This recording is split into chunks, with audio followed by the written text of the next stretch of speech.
Hey everyone, really quick before we start the show, the reason I do this podcast is because I'm on a personal mission to improve the financial lives of as many people as possible. I've spent well over 30,000 hours of my life studying financial planning, and since there just isn't enough time in the day for me to professionally work with everybody, I use this platform to reach and help more people without expecting anything in return. So if you're enjoying the show and you're up for helping me out, I'd love if you just did two really easy things. One, share this podcast with a friend who you think would benefit from this information. And then two, if you're on an iPhone, just quickly hit pause and leave an honest review in the Apple Podcast app. Thanks so much in advance for your help and support. Now on to today's show. Welcome to the Stay Wealthy Podcast. I'm your host, Taylor Schulte, and today we are talking about disability insurance. More importantly, I'm going to be talking about why you need disability insurance even if you're getting close to retirement. Today, you're going to walk away with three main things. One, a simple explanation of what disability insurance is. Two, the reasons why you might need a disability insurance policy even if you're on the eve of retirement. And then three, how to buy a disability insurance and avoid getting ripped off. For all the resources, links, and show notes for this episode, you can go to youstaywealthy.com/44. Okay, let's go protect our assets. Let's go protect our assets. In its most basic form, disability insurance replaces a portion of your income. And in the best case scenarios, this insurance could replace as much as 66% of your income, but I just want you to know that you can never replace 100%. So this insurance is just a supplement. At my firm, we like to call disability insurance paycheck insurance because disability insurance replaces a portion of your paycheck in the event that you are too ill or too injured to work for a long period of time. Now, if you're approaching retirement, you might immediately wonder why you would need to replace your paycheck for a long period of time. If you're just going to retire in 2 or 3 or 4 years, perhaps you would just retire now if something unexpected happens. Whether or not you need a disability insurance when you get close to retirement really depends on three things, and we're going to zone in on these three things today. Number one, how much money you plan to save over the rest of your working career towards retirement. That's number one. Number two, the size of that future savings compared to your existing nest egg. So how much you're going to save over the next, let's say, 3 years versus how much you already have saved. And then three, your spending habits. In short, if you have a big nest egg, if you've saved a lot of money for retirement and you really don't see yourself saving much more money in the next few years, then a disability insurance policy really might not make a whole lot of sense for you. However, the average 401k account balance for people aged 50 to 59 is only $160,000 according to a study from Fidelity. So given that data, most Americans simply don't have the luxury of just ignoring the possibility of a long-term illness or a long-term injury as they get closer to retirement. And in case you're wondering, the average 401k balance for people age 60 to 69 really isn't that much better. Fidelity says it's around $182,000. So if you're like most Americans and you're behind the eight ball with your retirement savings and you're not backed by a pension or something similar, you really need to make these final working years count. You need to earn and save as much as possible so that you can get caught up. If that sounds like you and you feel like you need to save more money for retirement, a long-term disability insurance policy is going to be really, really important, even if you think you're going to hang it up in a few years. You need to protect your income in the chance something happens to you. A long-term illness or a freak accident could absolutely crush your retirement plan if you don't make sure that your income is protected properly. Now, even if you've managed to create a nice big nest egg for retirement, you've been a good saver, and on paper it looks like you've saved a lot of money, you're not completely off the hook here. And I want to share a story with you. Recently, I was working with an engineer and he received a very large windfall. Now, outside of this recent windfall that he got, he had fairly limited savings. He hadn't really done a great job saving for retirement. So this newfound money was going to be earmarked for retirement. So he was excited.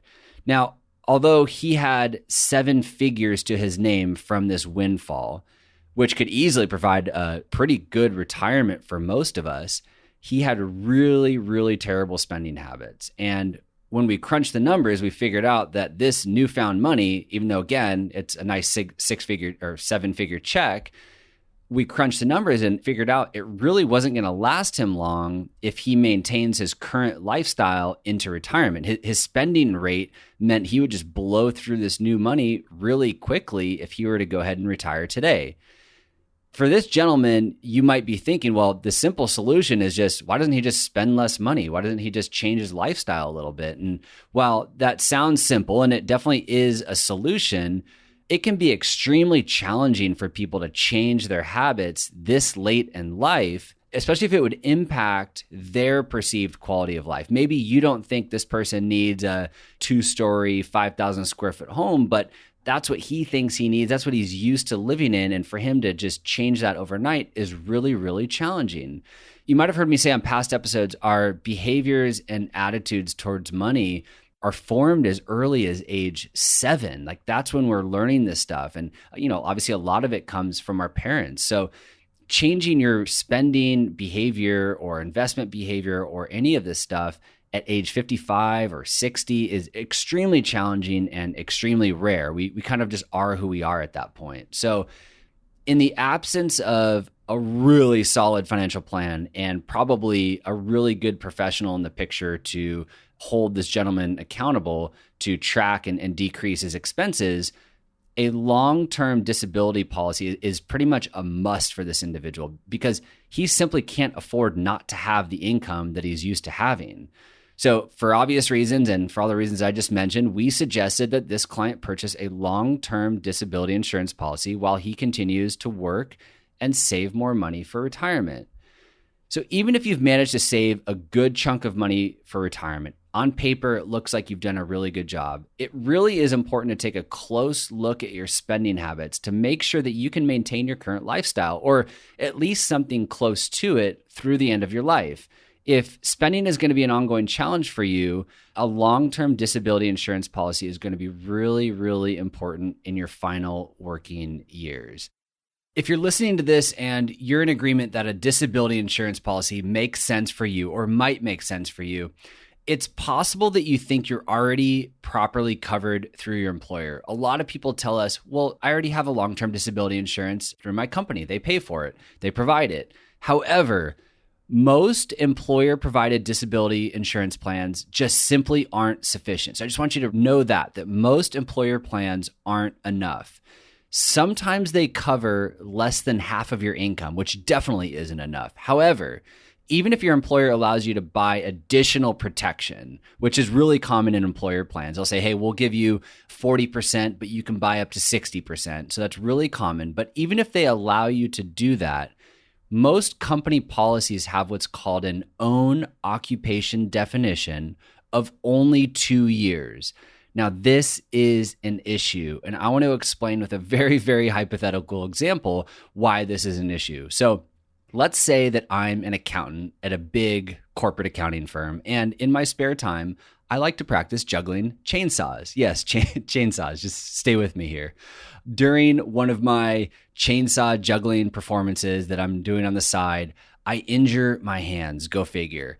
And without working hands, I can't use the number pad on my keyboard anymore, and therefore I can't do my job as an accountant. I'm still in good spirits though, because I remember that I have an employer-provided disability insurance policy, and this policy kicks in after 180 days. My normal salary, just to keep things simple, let's just say is $100,000 per year.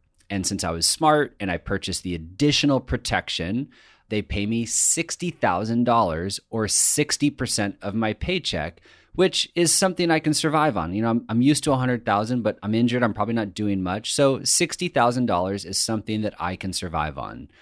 But this is where things get really interesting. 2 years later, my benefits just end. They end. And they end because of the own occupation definition in my employer policy that only covers 2 years. And again, most employer policies that I look at have the same definition that only covers for 2 years. After 2 years, this own occupation definition states that I have to prove that I can't perform any job, not just my job as an accountant, but any job.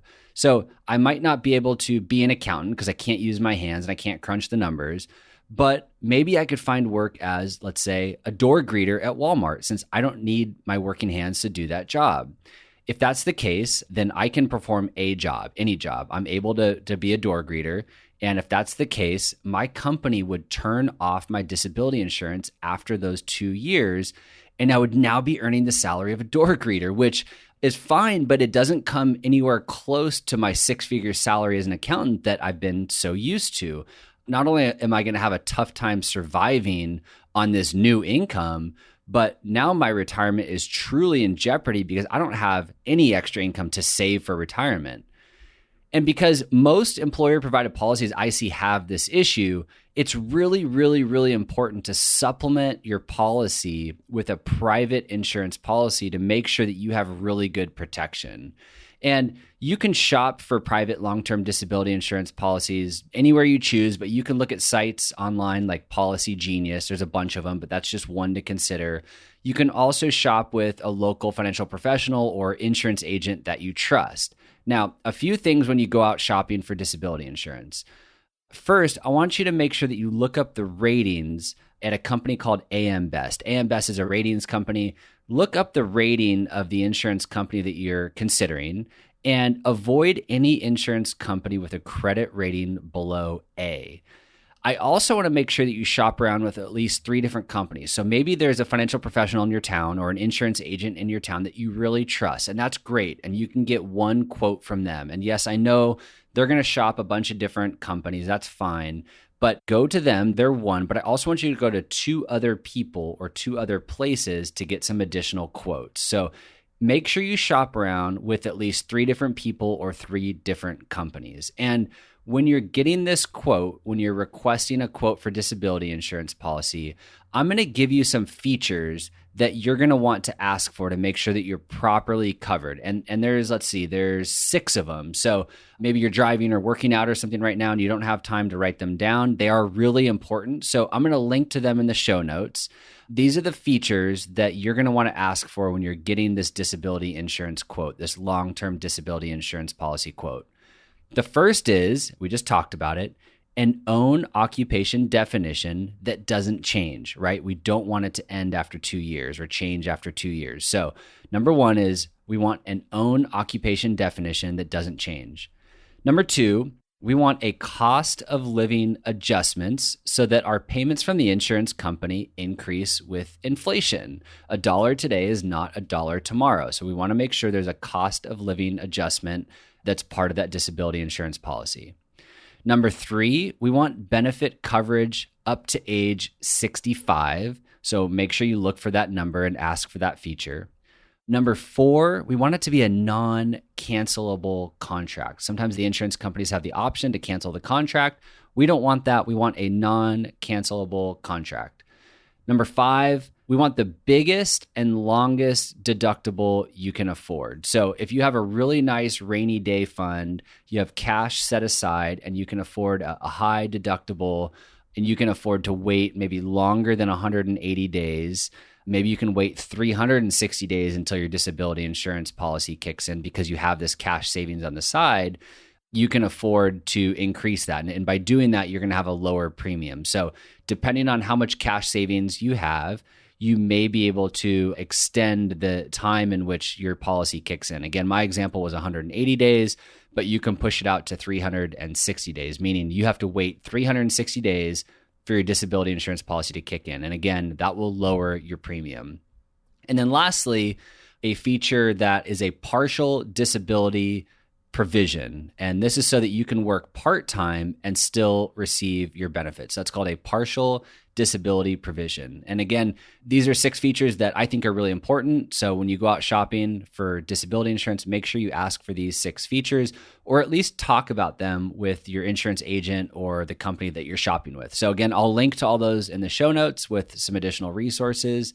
And then lastly, when you're shopping for a disability insurance policy, or really any insurance policy for that matter, you may be offered certain extras. And these extras are often called riders in the insurance world. So riders, if you hear the term riders, your light bulb should be going off and say, okay, I better watch out here. Some extras are great, like that own occupation definition I spoke about, but others are a complete waste of money. And this is how insurance companies make a lot of money, by convincing you that you need a rider like a retirement savings feature. You don't need a retirement savings feature added on to your long-term disability insurance policy.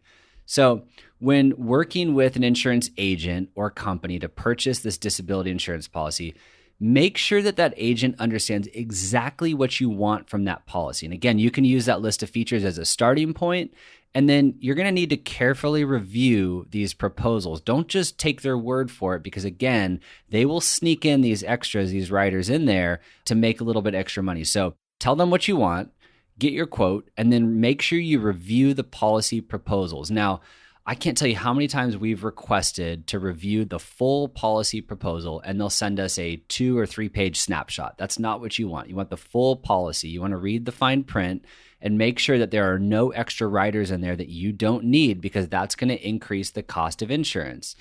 Because disability insurance is so important, we've talked at length today about why it's important, it can be rather expensive. It's not cheap. It's not term life insurance. So we want to do everything we can to make sure we're fully protected, but also make sure we're not overpaying for this important insurance. When in doubt, make sure that you're working with someone that doesn't earn commissions for selling insurance. If they earn commissions selling insurance, the more you purchase, the higher your premium, the more money they're going to make. So there's a huge conflict of interest there. In the show notes, which you can find at youstaywealthy.com/44, in the show notes, I will link to a few resources for you to find a professional that doesn't work on commissions and that can guide you through this process and get rid of that potential conflict of interest. If you have any questions, or you need additional guidance with disability insurance or any financial planning topic for that matter, go ahead and shoot me an email at podcast@youstaywealthy.com. I promise I read and respond to every email. So let me know if there's anything bothering you, anything keeping you up at night. If there's something I didn't cover today with regards to disability insurance, just let me know and I can tackle it in a future episode or just respond to you personally. Thank you as always for listening, and I'll see you back here in 2 weeks. Hey, it's me again. I just wanted to say thank you one more time for listening and remind you to please, please, please leave a quick review. If you're on an iPhone, leave a quick review on iTunes if you're enjoying the show. I'm getting great feedback from listeners just like you, and I really want to keep the momentum going. So if you have a chance on your iPhone, leave a quick review on the Apple Podcast app. And thank you so much in advance for all of your help and support. This podcast is for informational and entertainment purposes only and should not be relied upon as a basis for investment decisions. This podcast is not engaged in rendering legal, financial, or other professional services.